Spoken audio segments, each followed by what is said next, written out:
नमस्कार दोस्तों। तो चलिए हम एक और रहस्यमयी कथा की शुरुआत करते हैं। गरुड़ पुराण के अनुसार हर जीव हर प्राणी का पूर्ण जन्म होता है।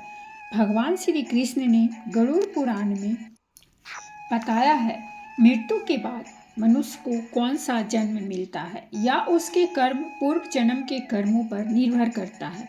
और पिछले जन्म के बारे में जानने की उत्सुकता अधिकांश लोगों में होती है। अगले जन्म को लेकर लोगों के मन में जिज्ञासा होती है कि वे मनुष्य बनेंगे या पशु या फिर कीड़े मकोड़े बनेंगे। और यहीं पर कई लोगों के मन में यह भी सवाल आता है कि महिला के रूप में जन्म लेंगे या पुरुष के रूप में। हिंदू धर्म में ऐसा उल्लेख मिलता है कि जो इंसान जन्म लेता है उसकी मृत्यु निश्चित होती है। परंतु क्या आप जानते हैं कि मनुष्य मरने के बाद कौन सी योनि में जन्म लेता है? गरुड़ पुराण हिंदू धर्म के महापुराण में से एक है। इसमें जन्म, मृत्यु और मृत्यु के बाद की घटनाओं का विस्तार पूर्वक वर्णन मिलता है।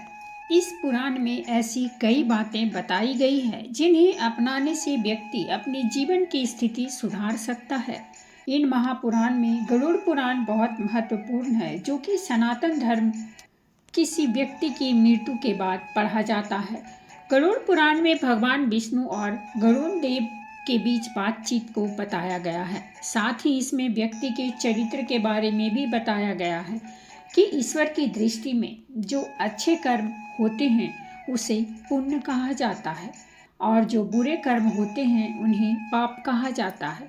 अगर गरुड़ पुराण में और कठोपनिषद में इस बात का उल्लेख मिलता है कि मनुष्य धरती पर जो कुछ भी पाप करता है उन सभी पापों की अलग अलग सजा है। उन सभी पापों की बारी बारी से सजा मिलती है। गरुड़ पुराण के अनुसार जो व्यक्ति अच्छे कर्म करता है उसे स्वर्ग में जगह मिलती है, वही बुरे कर्म करने पर उसे नरक में जाना पड़ता है।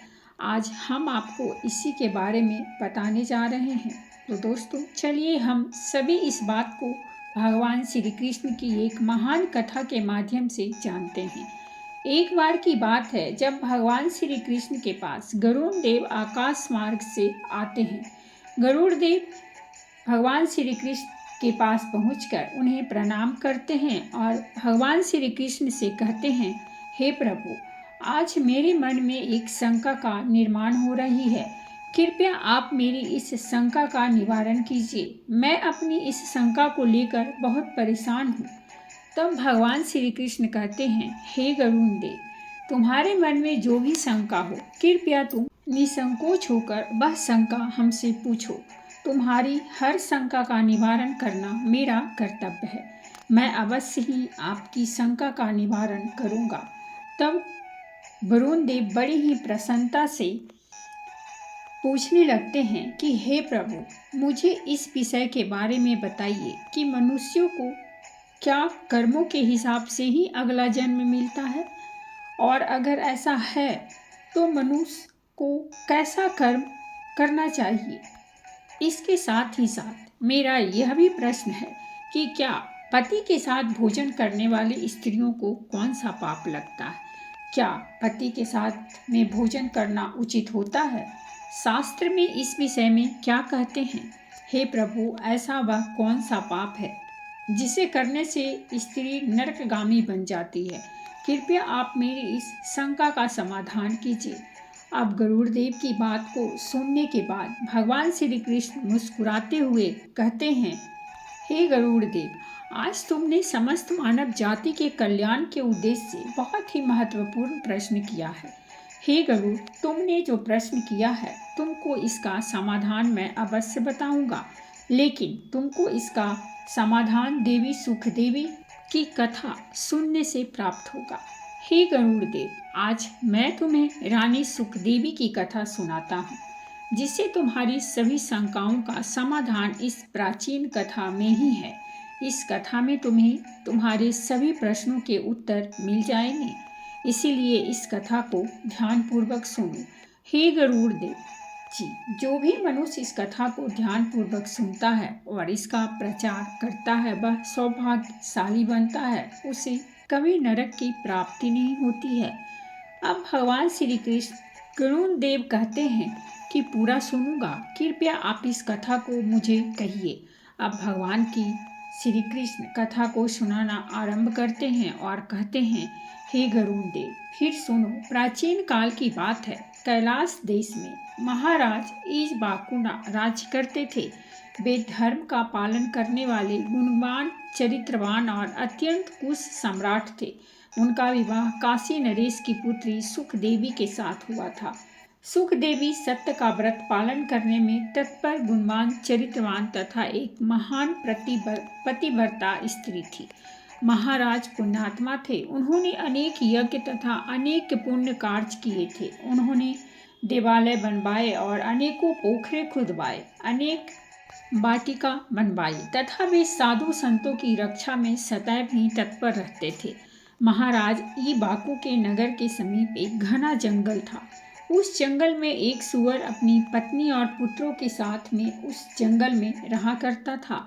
वह सूअर बड़ा ही विशालकाय और भयंकर आकार वाला था, जिससे सभी मनुष्य भयभीत रहते थे। उस सूअर के भय से मनुष्य उस वन के मार्ग से जाने से डरने लगे थे।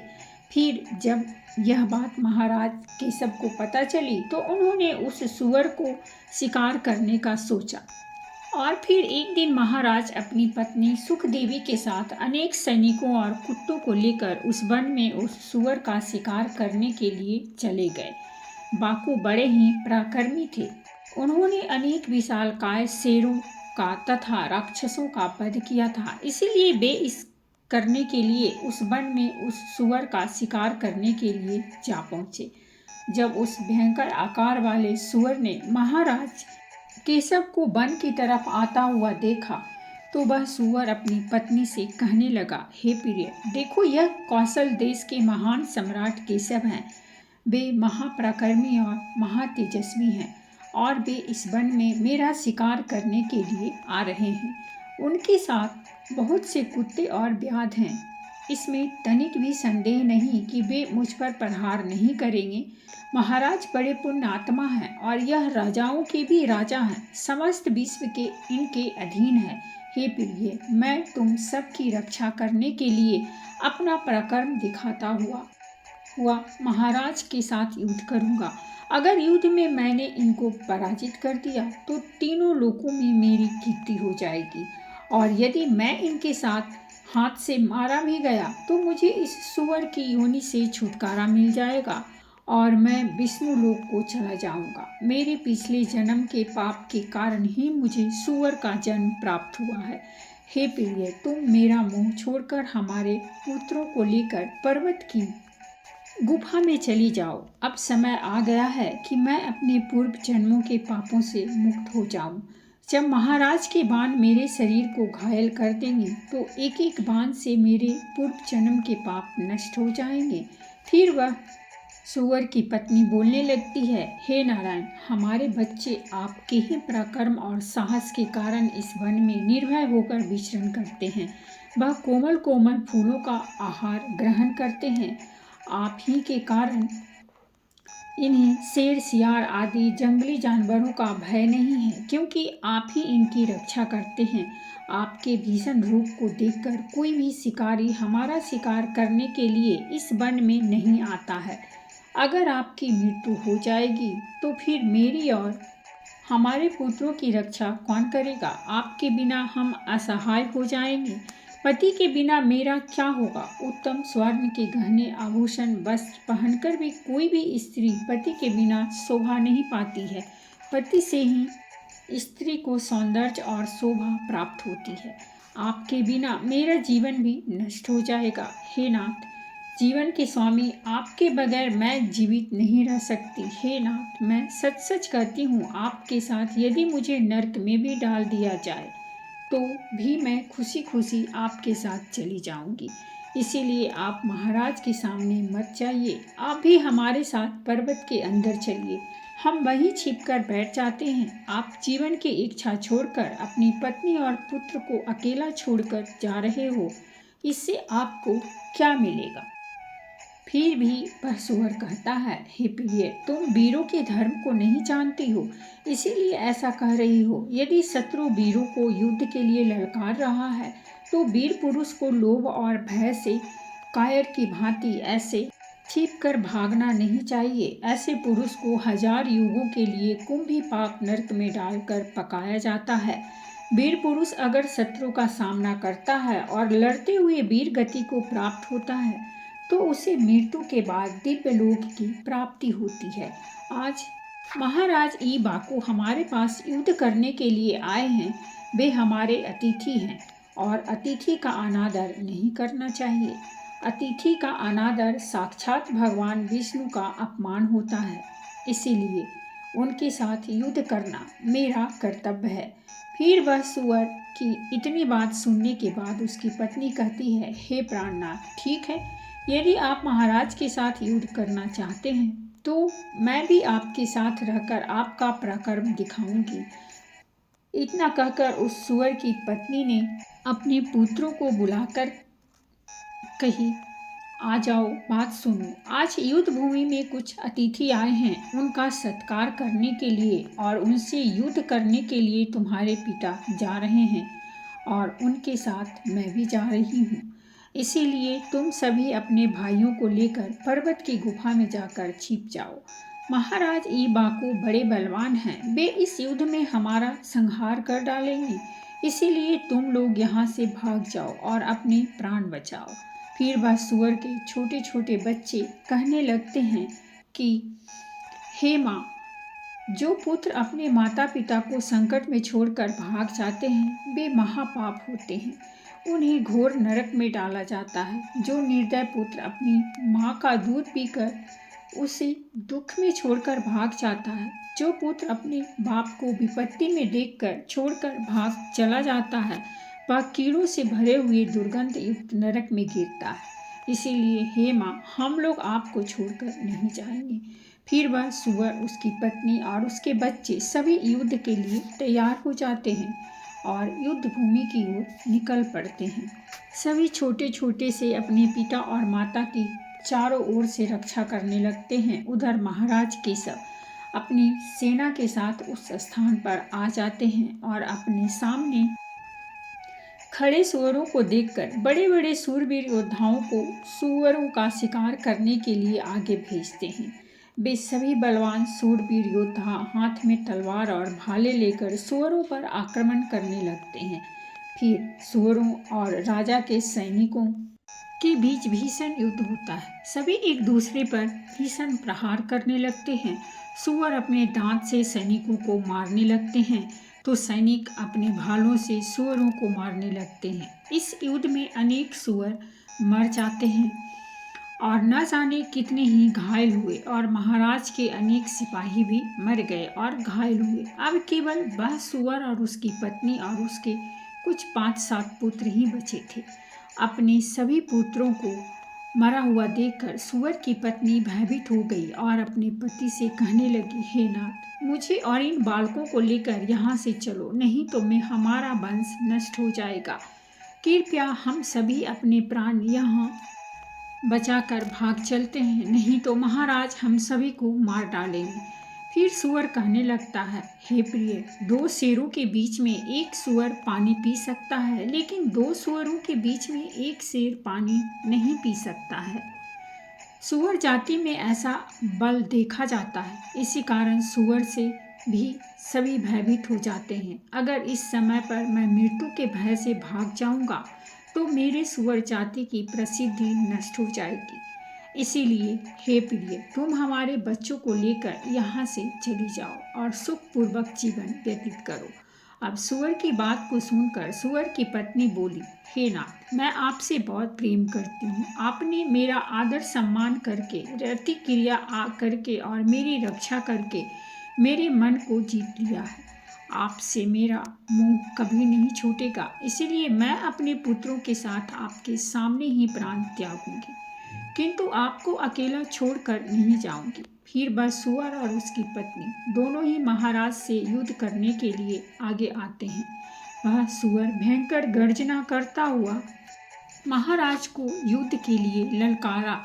वह सुअर उसके सामने आए बड़े बड़े वीर योद्धाओं को अपने दांतों से तिनके की तरह उठाकर फेंकने लगता है। अपने सैनिकों को मरता हुआ देखकर महाराज को क्रोध आ जाता है और वे अपना धनुष की प्रत्यंचा चढ़ाकर उस सुअर पर बड़े वेग से आक्रमण करते हैं। महाराज का एक बाण तीव्र गति से जाकर उस सुअर के शरीर में घुस जाता है और वह सुअर जमीन पर गिर जाता है। फिर महाराज उस पर प्रहार करते हैं और सुअर को मार डालते हैं। सुअर के मरते ही उसके प्राण निकलते हैं और विष्णु लोक को चले जाते हैं। फिर महाराज के सैनिक अपने हाथ में भाले लेकर उस सुअर की पत्नी को मारने के लिए उसकी ओर जाने लगते हैं।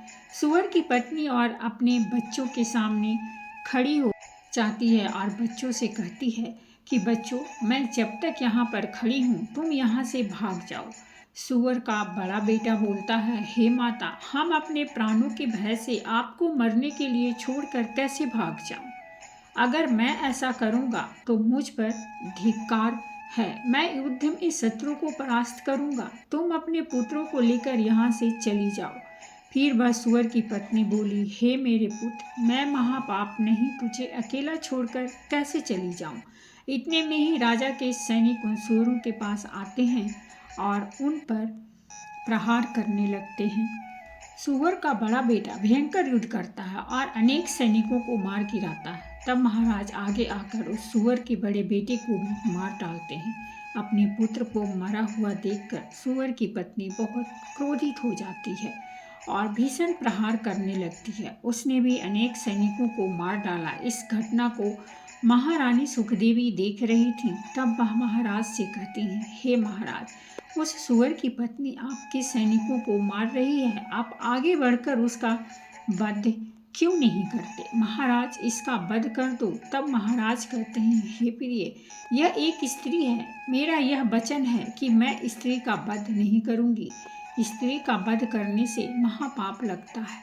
इसीलिए मैं उस सुअर की पत्नी को न खुद मार रहा हूँ और न उसे मारने के लिए भेज रहा हूँ। मुझे स्त्री का वध करने में बड़ा भय लगता है। इतना कहकर महाराज चुप हो गए। फिर महाराज की सेना में भार्गव नाम का एक बलवान सिपाही था। उसने उस सुअर की पत्नी पर प्रहार किया और उसे जमीन पर गिरा दिया। बाण लगते ही वह मूर्छित होकर जमीन पर गिर पड़ी और लंबी लंबी सांसें लेने लगी।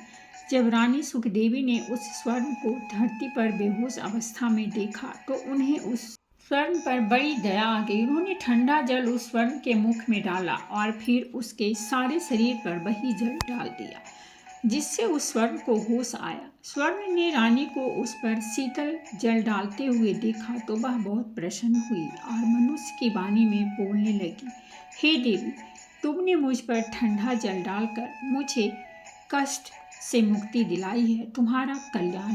स्वर्ण के ऐसे वचन सुनकर रानी सुखदेवी को बड़ा ही आश्चर्य हुआ।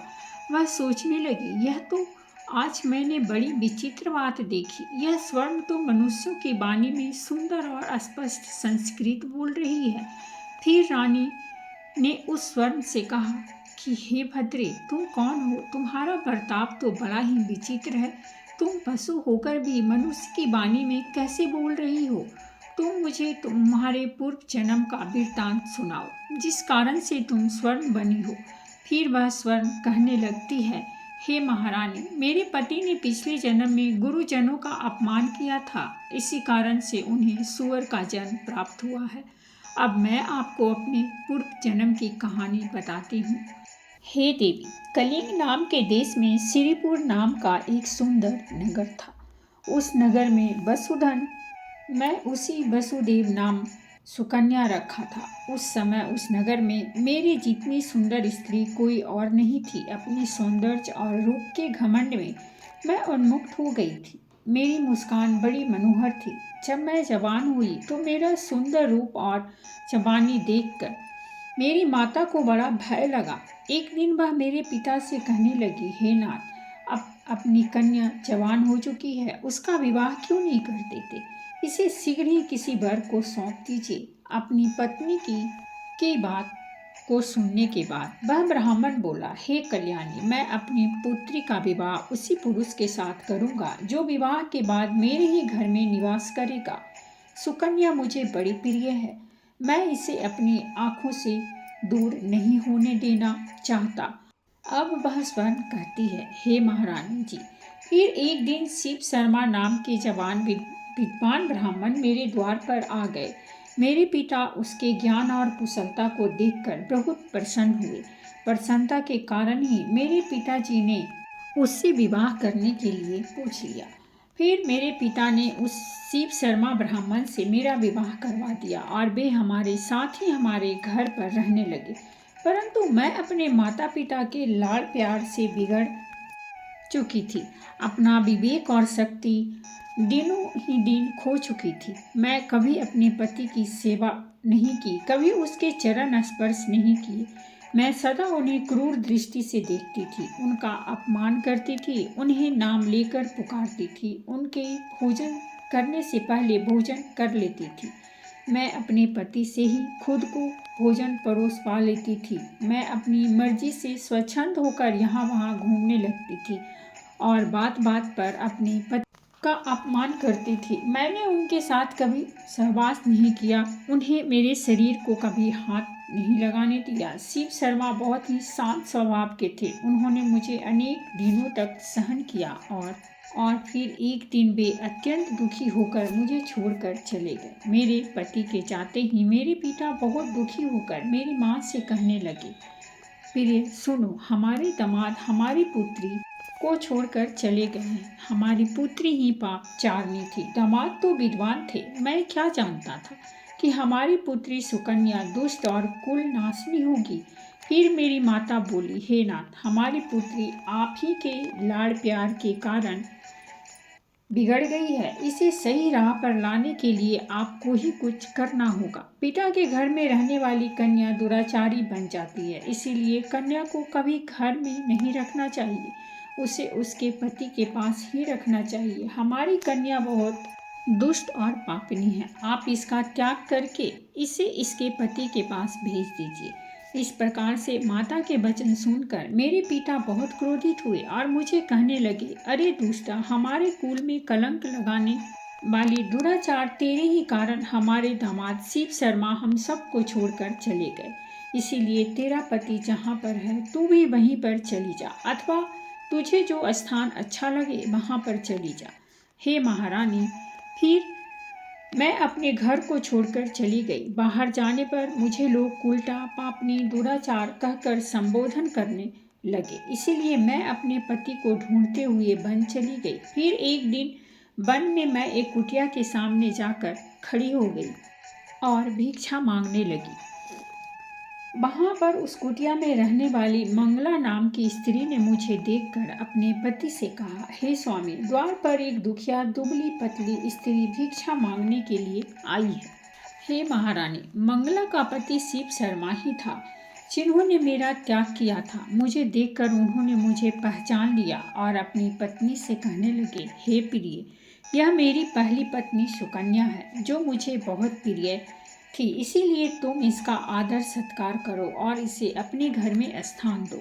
अपने पति की बात को सुनने के बाद मंगला ने अपने पति की आज्ञा का पालन करते हुए मुझे घर के अंदर बुला लिया और मुझे पहनने के लिए वस्त्र दिए। फिर एक दिन मैं बैठकर मंगला के अच्छे स्वभाव का और मेरे दुष्ट स्वभाव का विचार करने लगी और मुझे बड़ा दुख हुआ। अधिक चिंता करने के कारण मेरा हृदय फट गया और उसी क्षण मेरी मृत्यु हो गई। फिर यम के 2 दूत उस स्थान पर आ गए और मुझे उठाकर यमलोक ले गए। वहाँ पर यमराज ने मेरा लेखा जोखा देखा और अपने दूतों से कहा, हे दूतों, इस पापनी स्त्री ने अपने पति का बहुत अपमान किया है। यह पति से पहले ही भोजन कर लेती थी, अपने पति को नाम से बुलाती थी, उससे घर के काम करवाती थी। इसीलिए इस पापी स्त्री को ले जाकर नरक में डाल दो। फिर यमदूत मुझे नरक में ले गए और उन्होंने मुझे जलते हुए अंगारों में डाल दिया।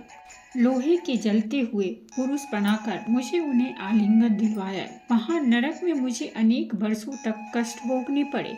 फिर नरक की सजा भुगतने के बाद यमराज ने मुझे स्वर्ण के जन्म में डाल दिया। हे महारानी, इस प्रकार से मैंने आपको मेरे पूर्व जन्म का वृत्तांत मैंने आपको सुना दिया।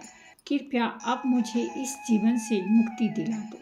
आपने अपने पति की बहुत सेवा की है, इसीलिए आपका थोड़ा सा पुण्य प्रदान करो। फिर रानी सुखदेवी महाराज के पास जाती हैं और उनसे कहती हैं, हे स्वामी, अब मैं क्या करूं? आप जो आज्ञा देंगे मैं वही करूंगी। महाराज ईवा को कहते हैं, हे प्रिय, यह बेचारी बहुत दिनों से बहुत ही दुख भोग रही चुकी है। अब तुम अपने पुण्य से इसका उद्धार करो। महाराज की आज्ञा लेकर रानी सुखदेवी ने स्वर्ण से कहा, हे देवी, मैं अपने 1 वर्ष का पुण्य तुम्हें प्रदान करती हूँ। रानी के इतना कहते ही उस स्वर्ण के प्राण चले गए और उसके शरीर से एक दिव्य स्त्री प्रकट हुई और फिर वह महारानी और महाराज को नमस्कार करके विष्णु लोक को जाने लगी। अब भगवान श्री कृष्ण कहते हैं, हे गरुड़ देव, अब तो आपको पता चल ही गया होगा कि मनुष्य जैसा कर्म करता है वैसा ही भरता है। हे गरुड़ देव, गधे, कुत्ते, बिल्ली, सांप, बंदर, गिरगिट, पकड़ा, भेड़िया, गाय, कछुआ, कीड़े मकोड़े, कोई पशु पक्षी, पेड़ पौधे, स्त्री में जन्म इत्यादि में जिसका भी जन्म होता है वह पापी मनुष्य होता है, जिसे दूसरे जन्म में उसे ऐसा बनाया गया है। कई बार जब बालक का जन्म होता है तो उसमें कई प्रकार का दोष होता है। कई बार बालक किन्नर पैदा हो जाते हैं या फिर ऐसे पैदा होते हैं जिनको कोई शारीरिक दोष होता है, जैसे कोई जन्म से ही विकलांग पैदा होता है या जन्म से ही देखने में असमर्थ होता है। ऐसा भी होता है कि कई बच्चे को जन्म से ही मलमूत्र का द्वार नहीं होता या सब कुछ उसके पिछले जन्म के कर्मों के आधार पर कष्ट भोगना तय होता है। इसलिए शारीरिक असमर्थता पैदा होने के साथ ही आती है। जब तक शिशु माँ के कोख में रहता है सब कुछ याद रहता है। उसे यह भी स्मरण होता है कि उसने पिछले जन्म में क्या क्या कर्म किए और दुखी होकर वह जीव ईश्वर से यही प्रार्थना करता है कि इस जीवन में वह सत्कर्म करेगा और भगवान का नाम जपता रहेगा। शिशु माता के गर्भ से निकलकर इस पृथ्वी लोक में जब आता है तब ईश्वर के द्वारा उसकी स्मृति खत्म कर दी जाती है, मतलब उसके दिमाग से पिछले जन्म की बातों को भुला दिया जाता है और वह जीव फिर से मोह माया में कुछ ऐसा उलझ जाता है कि परमात्मा के लिए उसके पास समय ही नहीं बचता है। हे गरुड़ देव, अब मैं आपको बताता हूँ कि किस पाप के कारण कौन सा जन्म मिलता है। पहला, कछुए का जन्म। माता पिता को कष्ट पहुँचाने वाली संतान या भाई बहन को प्रताड़ित करने वाली मनुष्य को कछुए की योनि में जन्म मिलता है। जन्म पुरुष का हो या स्त्री का, आत्मा को उस शरीर के अनुरूप अपने व्यवहार में अपना कर्म करना होता है।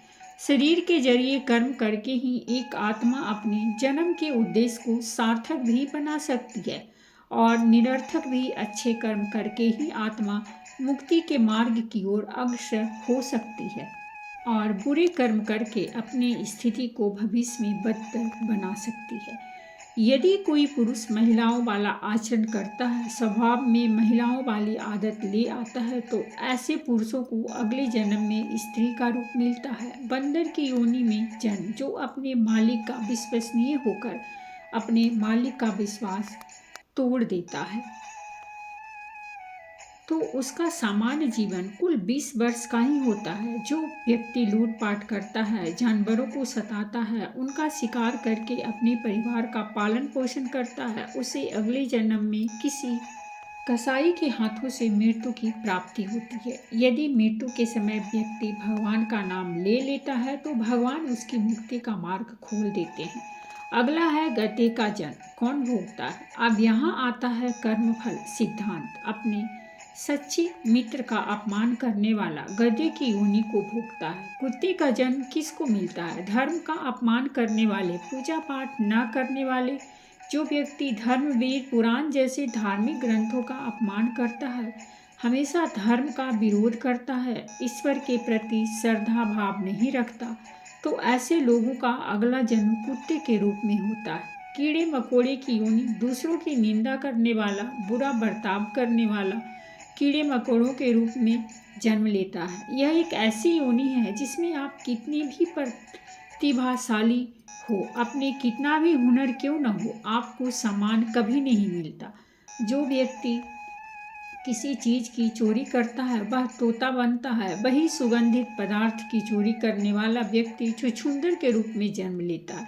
किंतु यदि अपराध चोरी से बड़ा हो तो और भी कष्टदायक होता है। जो लोग दूसरों को मूर्ख बनाकर ठगी करते हैं और उनका लाभ उठाते हैं या काम निकलवा लेते हैं, ऐसे लोगों को मृत्यु के बाद नरक में स्थान मिलता है। साथ ही ऐसे लोग अगले जन्म में उल्लू के रूप में जन्म लेते हैं। जो व्यक्ति पराई स्त्री से संबंध बनाता है उसे नरक में जाना पड़ता है। ऐसे पुरुष को वहाँ उसे कई कष्ट भोगने पड़ते हैं और उसके बाद उसे अलग अलग योनियों में एक एक के बाद कई जन्म लेने पड़ते हैं।